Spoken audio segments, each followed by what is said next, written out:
The Women's Employment Resource Centre in Woodstock provides free employment assistance services for the women of Oxford County.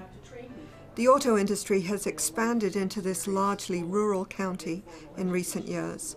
There are now 2 rural assembly plants and dozens of firms that make the component parts for those plants. CAMI is not only one of the largest employers in the county, with hourly pay at the plant close to 3 times minimum wage, it is also one of the most attractive to men and women. The Resource Centre tries to help women get those jobs, and it relies heavily on members of the CAW for volunteer and financial support. I don't think that I would have had a board without some of the CAW women and men. Actually, we've had some CAW men on the board as well, they've always taken leadership roles in our board as well. Currently, Kathy Austin is the chair of our board, but we also have Anne McMeekin, who's a CAW member as well, on the board.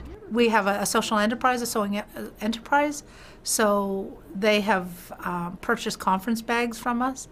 They asked us to come up to the women's conference, the CAW Women's Conference, and we set up a shop there. So they find ways to support us. And actually, even last year, they awarded us with a Sisterhood Award at International Women's Day. CAW activists tend to be community activists as well. As director of the Women's Emergency Centre, Brenda Boswell frequently drew on the resources of the women of the union and provided support in return. I think the values between women's organizations and the CAW are the same in terms of social justice.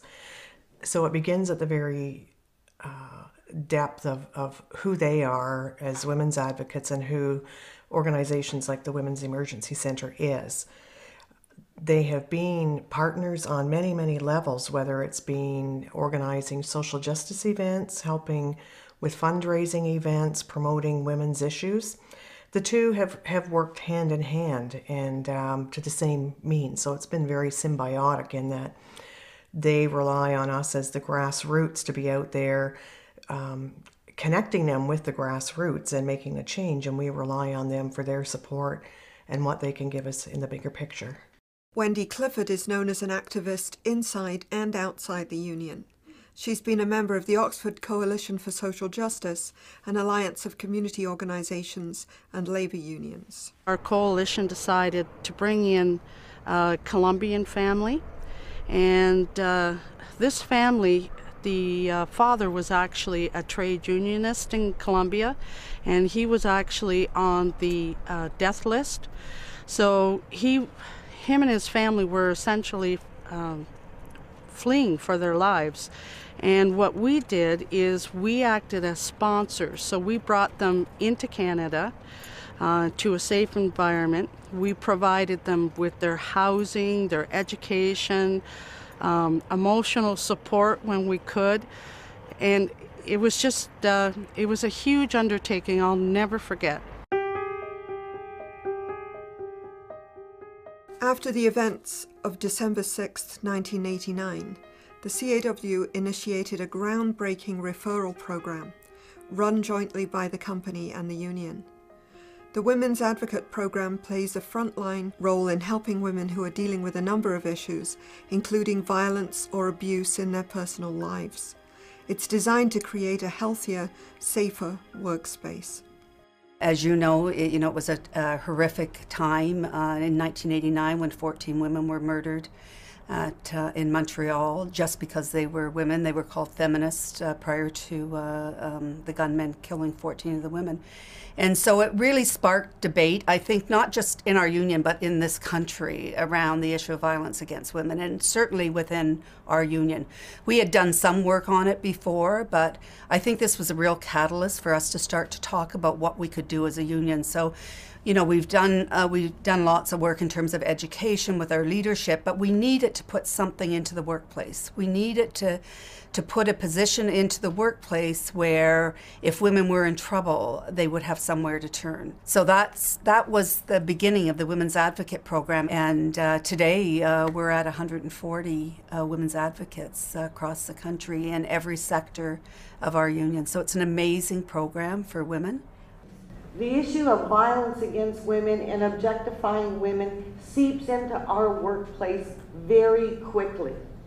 And if you're not watching it, if you're not on it, it'll take over your workplace. And for the women that feel they can't stand up, we're the voice for them. We need to be there for them.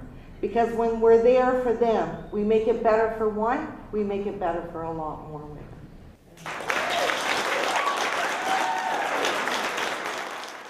In 2008, Linda Smith received her union's Sisterhood Award, given annually to women who've contributed to their workplace and their community by encouraging women and women's issues. I didn't know anything about Take Back the Night when I first went to the planning meeting. But I soon found out because after the first one that I attended as a spectator and maybe a little bit of planning, I started to really get involved in the planning committee and became the master of ceremonies, and I ended up being the planning committee for Oxford County. I was chair of for many years, so it just kind of grew. This is the plaque that they gave me to honor the fact that I received the Sisterhood Award in 2008, and I'm very honored to have received it. It was really important. There was a number of women in the local area that had been killed, and that really struck me as there was a need. I had grown up with knowing a few women that had been abused by their husbands, and I could see that this was kind of another branch, and Take Back the Night was a way to raise awareness about the issue. Those events wouldn't happen if it wasn't for the support of local activists, female activists, and men, but for the most part women. I often joke about, the fact that a woman leader is the lightning rod. Always. It's been my experience that you can go to a convention, for example. We had a very we still have contentious arguments in the union about gun control. And CAW Council passed almost unanimously years ago the union's stance in favor of gun control. But there was, for example, 5 delegates that voted in favor of supporting the gun control resolution. But by the time you get back to the plant and answer to the membership, guess who was the only delegate that voted for gun control? It was Kathy Austin, the lightning rod. I think that role models are really important, not just about saying how wonderful the job is or that I've made it. Role models, it's really important to hear the struggles that women had, and it was hard. And it was hard, but this is why I'm glad I did it. Certainly gives women hope. And knowing that other people did it, it gives them sort of the sense of this is possible. If you're doing something in one corner of your life, it doesn't stay in one corner of your life as a general rule. It's all about interconnection, absolutely. We don't have little compartments for our home life and our work life. It all intertwines, especially when you're working 6 days a week, 8 hours a day with the same people. That information is absolutely going to be beneficial to somebody somewhere. We're getting to a critical mass of women in the union. And once you start to get to a critical mass, you just have a little bit more room to make some demands that you weren't able to make when you were 10% of the population of the union. Now that we're getting up into the 30s, it feels like there's a little bit more space. It needs to be more commonplace for women to hold those leadership roles. With the women's programs, women's leadership, you're encouraged, it's like get in there and get out there, and, there's no excuse for it. And seeing other, leadership doing it, you're just like, wow, if she can do it, I can do it, it just becomes like that. Mm-hmm.